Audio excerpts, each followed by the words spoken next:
Bismillahirrahmanirrahim. So we went over previously the objectives. So objectives, we understood that this is a description of something or something.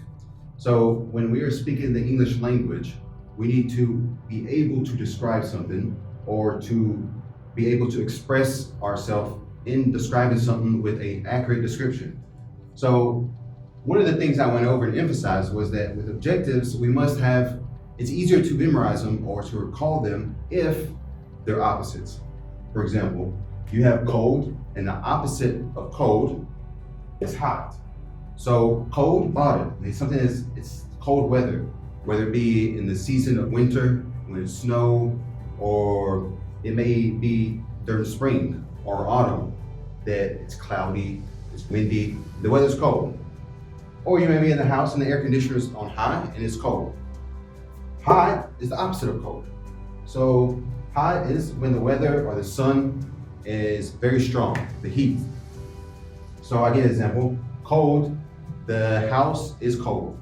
So house, the house is cold. So this is the objective.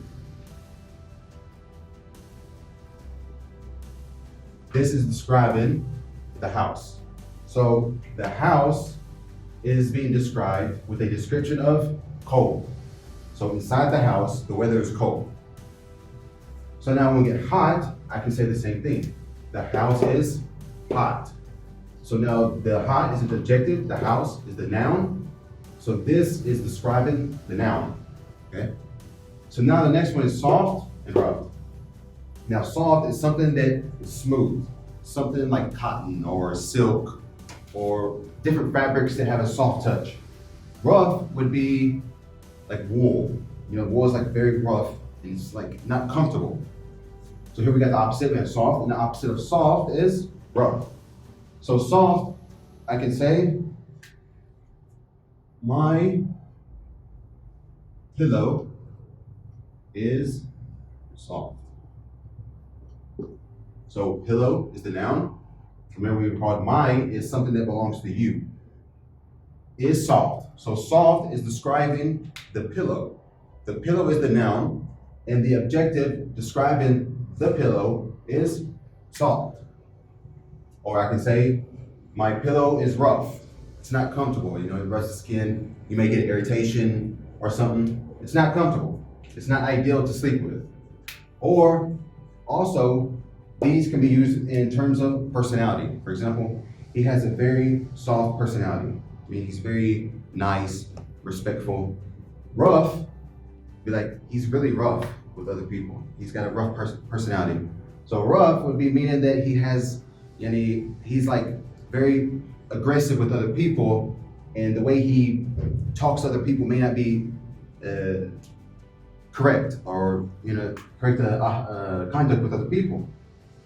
Now we have strong, and the opposite of strong, weak. So somebody who's strong, it can either be literally or it can be like metaphorically. Literally, strong is something that is cold, something that's like very firm.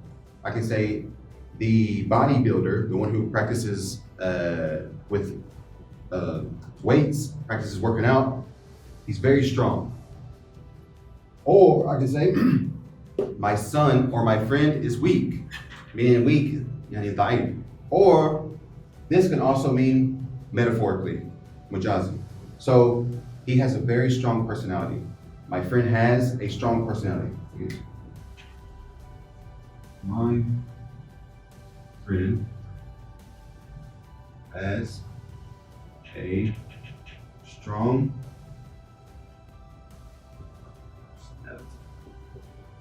So personality, shakhsiyah, or his demeanor, his the way he is with other people, his attitude. So you say my friend has a strong personality. So strong, meaning that he's very firm. He has he's very firm, he's strong. He doesn't let people run over him. He doesn't let people push him over. Yeah, he's brave. So he has a strong personality. But weak if you're talking about in the metaphorical sense, weak would be that somebody who has a weak personality. He's very timid, very quiet. If somebody talks against him or disrespects him, he's just like, real quiet and accept. So there's a difference. But strong, literally strong. Weak, and he's not able to maybe lift something heavy. He's physically weak. Now, sweet and sour. Now, again, with all these words, with all these adjectives, each one can be used in the literal sense or the metaphorical sense. But the sweet is something that's hulu, something that's very tasty, something that's sweet, like strawberries are sweet, or cake, sweets. So I can say,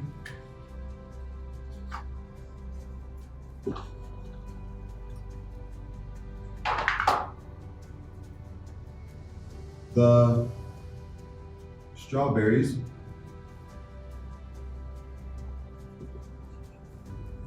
are very sweet. So here we have the noun. The noun is recognized as strawberries. Now the strawberries is the one that's going to be described by sweet. So this is the adjective. All right. So sweet is describing strawberries. So strawberries have a very sweet taste to it. They're very sweet. Sometimes strawberries are not so sweet. They have like a sour taste to them. That wouldn't be a good quality. So again, as we mentioned before, very is when you describe something with emphasis. We want to put emphasis on something to say very good, or he's a very good teacher. I could just say he's a good teacher. But if I say he's a very good teacher, that means he's very good. He's mumtaz. So that's sweet and sour. So sour is something the taste is like, it's not something pleasant. For example, lemon. Regular lemon is sour. So that's not something pleasant. So we have smart and dumb. Smart, somebody who's very intelligent. Dumb, he doesn't catch on quick enough as other people. He's not as sharp as other people. So he's dumb. So it's like, my father's very smart. My friend is dumb. Then you have fast and slow. That could be describing a car, for example.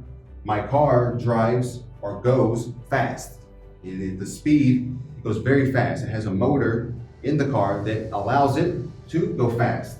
Some cars are slow because they're not structured or built to go fast. Now, lastly, high, and the opposite of high is low. So high is something that's way up, something that's high. Low is down. Or I can say this also in the metaphorical sense. For example, he has a very high or great stature, meaning that he has something that's pleasant or attractive to other people, right? So high and low. Or I can say something and describe something in the literal sense. I'll say the roof of the house is very high. Or the bench is low. So I'm describing the bench, which is the noun, low, which is describing the bench. So these are adjectives using the opposite, the equation of opposite, so that you can memorize and to recall these adjectives a lot easier, inshallah.